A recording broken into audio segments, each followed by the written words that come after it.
Walt used to say, there was a funny old dog in town when I was a boy, and he'd come around sniffing and getting mixed up in things. Yeah. He was a nice dog, though, and he appreciated when you were kind to him. That sort of gave us a view of what Walt wanted to see in the dog. Mm-hmm. Real dog, all the way through. He's a marvelous dog. All he had to do was to find what he wanted to do. Mm-hmm. It was the keeping the character of the dog. In the chain gang, there were two bloodhounds that, may be the predecessors to what became Pluto. Then in a short called The Picnic, there was a dog named Rover, getting more like Pluto. I think in the early animation with Pluto, when he was just handled as Mickey's pet, you really didn't see him think. Then later on, when especially an animator called Norm Ferguson took him over and really gave him feelings and thoughts without talking, I think that caught their attention. They said, maybe we have a new star here, we can do something with this. My favorite Pluto cartoon is Playful Pluto, which is the flypaper sequence where you feel something for the character, you believe in the character, you see a character that does have a thinking process.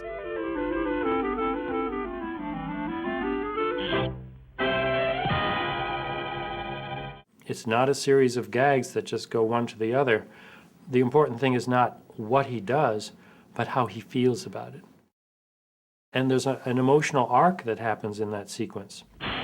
It starts, where he first encounters the flypaper and it's annoying, and then he tries to shake it off and then gets another part of himself caught on it. So this ups the ante in terms of his frustration. He gets more angry when it gets on his rump and he has to, run around trying to get it off. The best part is he gets it off and thinks he's succeeded and looks at the camera Chaplin-esque like, and he's very happy, and as he settles his rear end down, the piece of flypaper floats down and he sits in it again. Wow. It's a thinking character, and it was something that was quite unusual on the screen. Pluto was a pantomime character, so therefore there were subtleties in terms of his facial expressions and his timing and all that, but he's basically a hot dog with legs, and it's kind of, you have to make broad gestures to get across the idea. I think Pluto really doesn't look like a dog, because his anatomy is so compromised and simplified, but he sure behaves like one. And Norm Ferguson and all these old animators, they certainly had to study dogs. And the first picture I had was Mickey's elephant. And the elephant he had never seen before, didn't know he was in behind the fence. And he was walking along, and the elephant was playing with a ball, something that came rolling out of between the fence. And then Pluto stopped and looked down at it, and very curious. And then the elephant inside, so the ball went zoop, back into the fence. And that was the type of situation you had with Pluto. But he was always doing something entertaining. Because he was always thinking. Yeah, that's right. I mean, that's what struck me about him, is that you can see his thought process. That's exactly it. It's making the character live, making him moving, and the thinking is the best part of that. And then the rest of your picture has to be why he's feeling that way. The dog isn't going to like that elephant at all and growl at him and snap at him. But then the elephant looked so sorry about it that Pluto would look at him like, well, don't let it happen again. And you go on about him, and you could put in things like that because real dogs can do that, and do.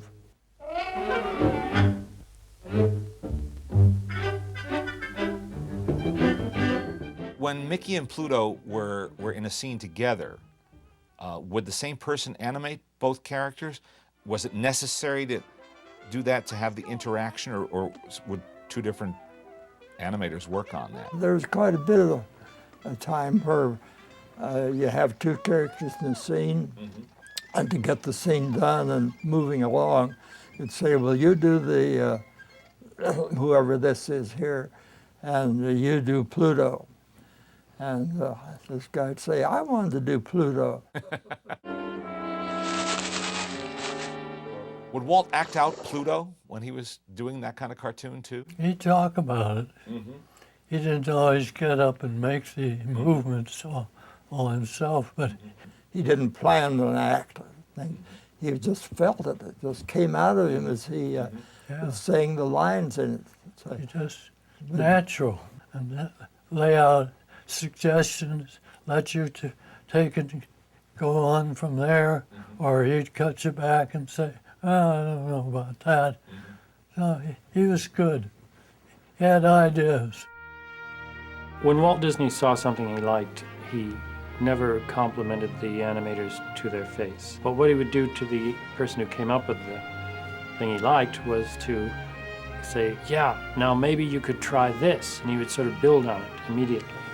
You know, it was good, it could be better, and here's what we do. And I'm sure he did the same thing with Ferguson and Pluto, in that he probably said, yeah, that's great the way that bloodhound does that. But you know, when dogs are in the country and they're out on a cold night, they sort of do this with their, you know, their noses and their shoulders, and he would sort of imitate it and build on that thing that had already been established. So I think in that way he contributed to the creation of Pluto.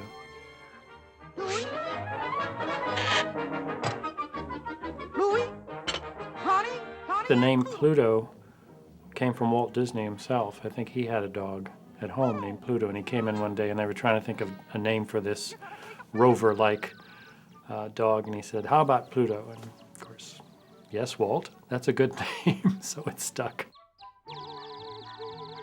Why do you think Pluto is a great character? Walt saw him as a real dog, and all of the things in a real dog that wasn't trained. He couldn't do tricks. He couldn't, except as you needed one, he'd sort of do it accidentally.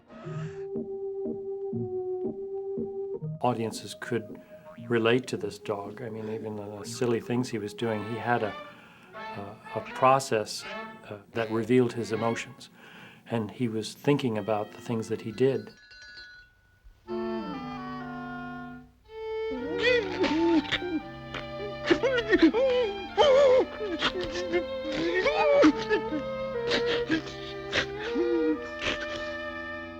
So when you see a drawing on the screen that doesn't just move around in a funny way, but actually stops and considers its situation and then acts on it, this is fascinating. Several animators who later joined the Disney studio joined it because of Pluto.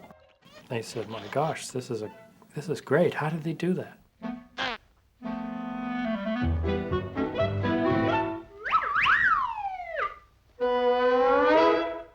You have to have the feeling that this character is alive and feeling what's going on.